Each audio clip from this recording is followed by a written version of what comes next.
जवाब साहब, ज़ाहिर क्योंकि बिलावल भुट्टो ज़रदारी साहब ने बहुत अग्रेसिवली इस मामले को आगे बढ़ाया है और नून लीग ने भी सारा मामला तकरीबन उन्हीं पर छोड़ा। उन्होंने ही कंसेंसस के लिए बहुत ज़्यादा अहम किरदार अदा किया।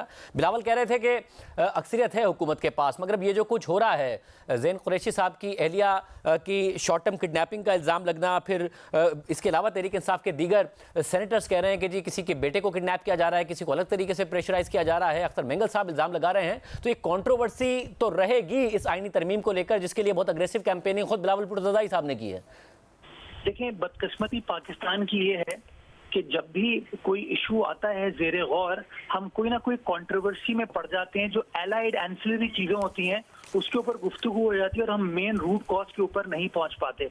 जिसकी मैं आपको मिसाल दूंगा, 2007 का फैसला जब इफ्तिखार चौधरी साहब के केस को रेफर किया गया सुप्रीम जुडिशल काउंसिल में, आज इतने साल गुजर जाने के बाद भी इफ्तिखार चौधरी साहब के जो रेफरेंस के नुकात थे उसके ऊपर कोई फैसला नहीं आया कि आया जो उनके ऊपर इल्जामात उस वक्त की हुकूमत ने लगाए थे वो इल्जामात दुरुस्त थे या इल्जामात गलत थे। क्यों? क्योंकि हम टेक्निकलिटीज में पड़ गए। टेक्निकलिटी क्या थी कि आपने जबरी रुखसत पे उस वक्त के चीफ जस्टिस को भेज दिया था और आपने फिर बाद में पीसीओ इशू किया।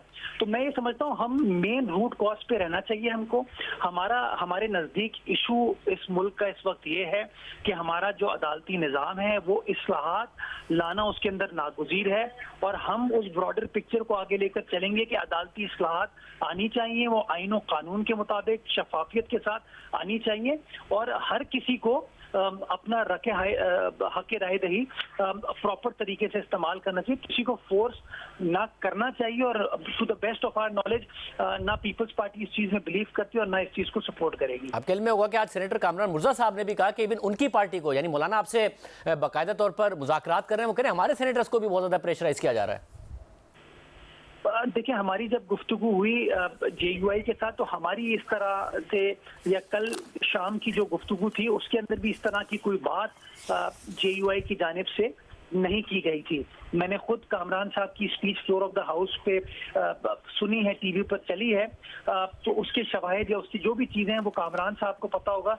लेकिन अंटिल लास्ट नाइट इस तरह की बात कोई उस मीटिंग में कामरान साहब ने शेयर नहीं की थी।